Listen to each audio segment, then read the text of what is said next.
Hey everyone, welcome back to another video. Today I'm going to be having a look at this Junkers factory M34 helmet. These helmets started production as a lightweight helmet in 1934. These helmets are designated as M34 helmets but are commonly referred to as civil type helmet M34. These were usually issued to police officers, firefighters, factory workers, and sometimes the military and SS use these for parade use. Having a look at the helmet, as you can see, there is the remains of some police decals there. So you can see the eagle here and some of the red for the party emblem right there. This helmet has been denazified post World War II. That's why the decals are all scratched out like that. If I was to guess, this helmet was likely a World War II produced helmet, judging by the vents and the World War II decals, but likely reissued to a Junkers factory worker post World War II, and because of denazification, the decals were scratched to remove any of the swastikas or other symbols relating to the Nazi party.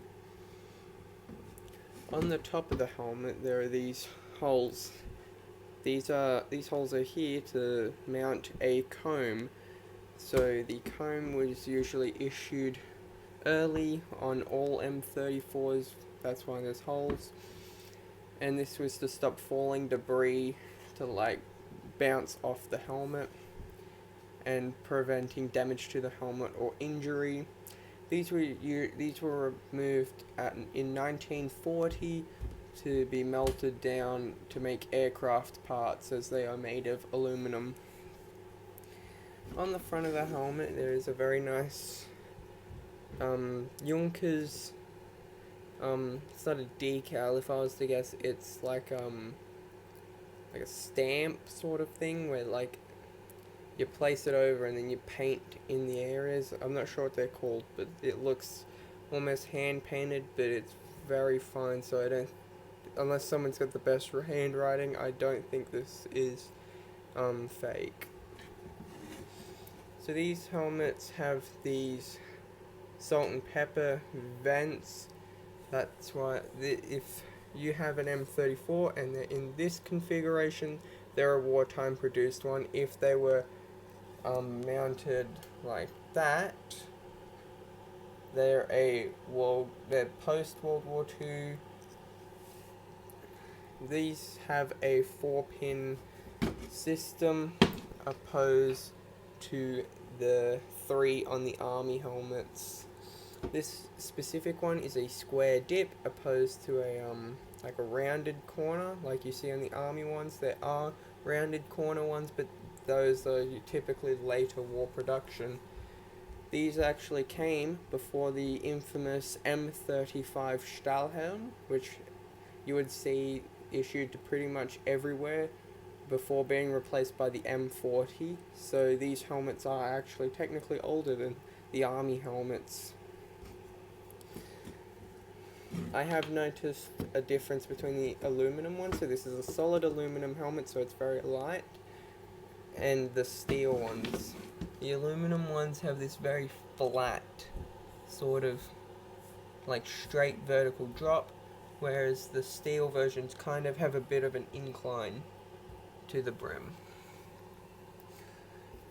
Having a look in the liner, it is about 95% complete, aside from one of the tabs on the back being missing.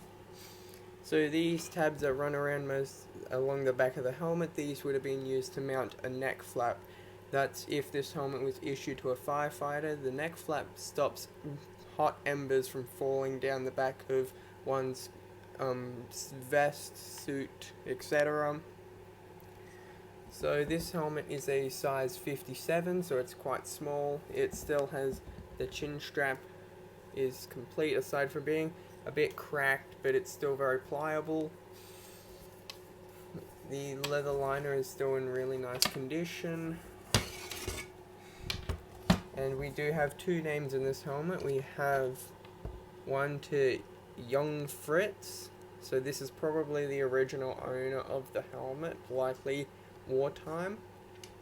And there is another name on the front of the helmet, Baus W. So this is likely the post-war wearer's helmet, and something that I found odd is this grey paint maybe covering something up on the brim of the helmet. You might not be able to see it very well. Where is it?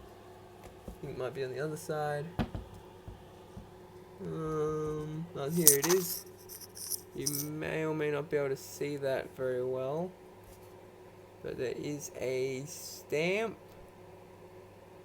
right there. So it's a manufacturing stamp with the date the helmet was built. Here's another good look on the inside of the helmet. So it is a very nice helmet, and I'm very happy to have a helmet like this in my collection. And thank you for watching, and I'll probably be looking at another helmet later this week. Thank you.